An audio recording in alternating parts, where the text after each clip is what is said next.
Kandarengan sekarang gadung larang tumbang menor kang semu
Wajul wayu sabit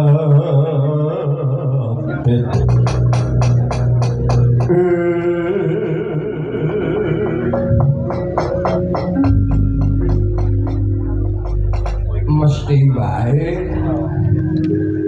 mangsa kaget bingung sira kabeh ndak timbali monggo nyatane iki wis cetha ana pepalang sesambung aku bisa kasempatan amboyo kelawan Kakang Semar utawa Badranaya lajeng pepareng Paduka Raden Patih ciuman kados pundi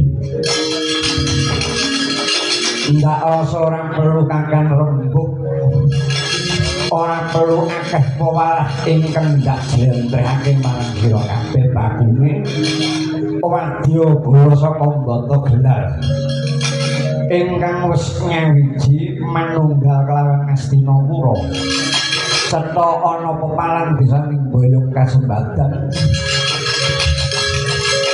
ibarate kaya wahyu kaboyongi marang negara Ngastina ora liya mung nyok Anoman utawa kethek putih saka Pancawati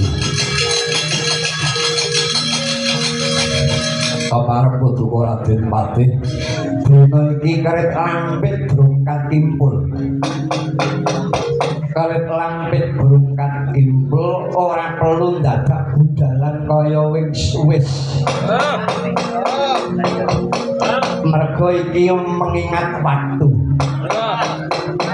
kaparep Paduka mekaten sendika mistakaken dawuh Raden Patih tata siyaga ngempung makul boyo mengep cetha munyuk Anoman sing dadi sandunge laku ketok cagak sirahe Anoman munyuk sing saka Pancawati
Sesembahanku senajan to paribasane tombok nyawa ndak ikhlas lahir batin ora pun rasa menembahku lahir batin setya bektiku lahir batin kelawan sesembahanku iya senajan to Kurawa nganti bala sewu mayuta-yuta ora bakal gigrek angen tandang kali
rasa kangen durung mari karepmu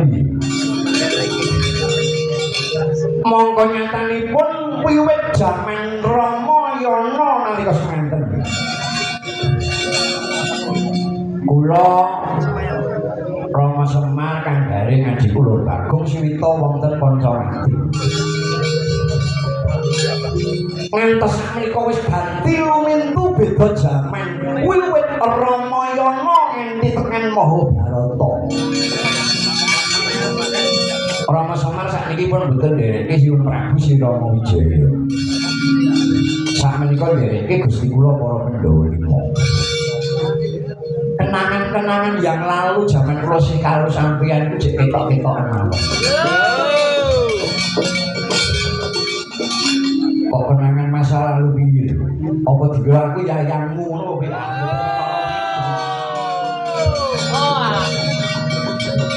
nek masa lalu perkara yayang niku lak zaman kuliah nika. Zaman kuliah niku wis padha lulus e. Enek sing nyambut gawe pegawai negeri, enten sing guru, enten sing wiyata bakti wis lulus. Ini zaman kuliah sakniki lak isih iso bel-belan, isih iso video call-an. Nggih ta? Apa yang ngono? Lah nek zaman kula kali sampean riyen kula suwita karo Sri Prabu Rama Wijaya wis padha-padha kula sing alumni. Nek kangen terus niku. Wong nomor HP ora duwe. Napa mulai kula barang iki sakniki wis ora nyekel HP. Kok ora nyekel HP iki piye? Ah mungkin nek nyekel HP konangan bojo kula ya dikepel nggih. Budak. Kula niku dadi wong lanang niku ora iso nyimpen rahasia sing wadi nemen. Konangan mawon sisan ora nggawa HP niku. Wis kita aman. Kula sing kangen kali sampeyan. Niki nggone peperangan, aku arep perang. Nggih, kula ngertos sampeyan bobotipun dados Adita Suwun Prabu Sri Rama Wijaya ingin boyong Rama Semar. Andrin. Maka Kurawa nggih kepengin boyong Rama Semar. Nek cara rasamu ngono abot aku apa abot Kurawa bapakmu. Nek kudune nggih abot sampeyan. Gon ketok lho. Kudune lho niku. Ini lho. Maka kabeh niku nitik lerabuan. Biyen ketok apa, saiki ketok apa? Nggih ta? Sudah banyak berbuat baik, wis ketok buktine, wis ketok nyatane. Ngopo kok dadak golek sing liya-liya? Nggih ta? Nggih, matur mboten kanca. Mongko nyatane pengabdiane sampeyan Siwul Prabu Sri Rama Wijaya kali Rama Semar niku ya wis gedhe. Nggih ta? Mergo Rama Semar niku ya wong cilik. Rama Semar niku iso suwita kang Prabu Rama Wijaya dimulyake. Ini yo. Wong cilik sing dimuktekke dimulyake. Sinaosa sakniki Rama Semar pun mboten nderekke Prabu Rama Wijaya, ning kudune Rama Semar niku nitik, oh biyen sing melu nguripi aku ki sapa? Pemimpin sing ngerti ning rakyat iki biyen sapa? Lah niku nitik. Mongko Rama Semar niku urip teng desa isa-isa, teng dusun. Iso diayomi Siwun Prabu Sri Rama Wijaya niku ora bejo kemayangan. Iki prakesa. Pun sak lumrahe nek Siwun Prabu Rama Wijaya nuwun sewu ajeng gondhongi Rama Semar abot teng Prabu Sri Rama Wijaya. Maka nitik teng labuhan. Nganggo rasa, nganggo perasaan. Wah, iya ya. Aku biyen ngono sing nulungi Prabu Rama Wijaya. Aku biyen ngene sing nulungi tapi wara segono sampeyan. Oh iya, dalanku biyen elek. Dalanku biyen durung alus sing iso ngeluske Prabu Rama Wijaya. Pembangunan desa iso apik, mergo sing apike sinten? Prabu Rama Wijaya. Nggih apa nggih? Nitik teng Labuhan. Lah, Siwun Prabu Sri Rama Wijaya kepengin boyongi Rama Semar niku mari diajak kembali kerjasama. Piye carane ngangkat derajate wong cilik? Ora mung dandani lahir, ning yo dandani batin. Niku nek pendapat kula lugune Rama Semar niku ngebot kita sampai ngebot kita Sri Rama Wijaya. Niku nek cara gambarane ngoten. Ning sirangan wong Rama Semar niku nuwun sewu. Banyak cara. Sing ben ora kok apa jenenge larani. Ben ora larani tengene wong liya nggih. Sirangan. Sewu cara Rama Semar iki. Penting banget. Lanjut ke suyut. Iya ya gitu. Aku yo ngerti jebul yo jero pamikirmu lho lah iki wong Pedro. Ning iki yen to Kurawa ora ndak adopi ora rampung perkara iki. Nggih, monggo.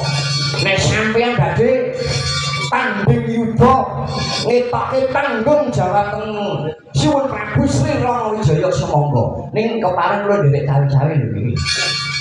Kula rumangsa kepocakan budi karo sampeyan kok. Bisa kula niku dhewe sing nalut barang niku ya sampean-sampean niku.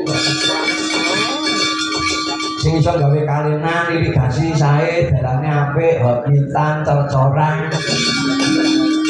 Niku ya mergo para gusti-gusti kula wakil-wakil rakyat.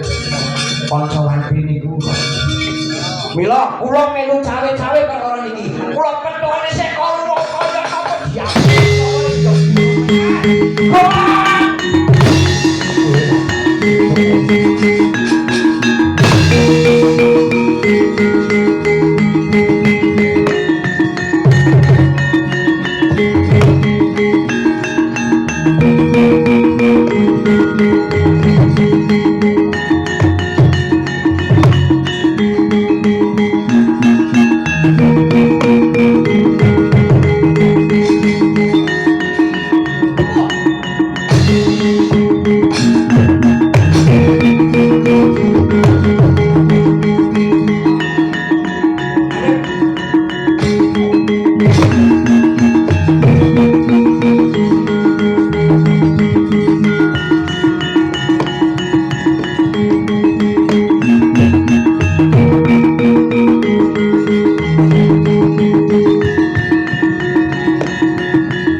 Kumal dukung sorga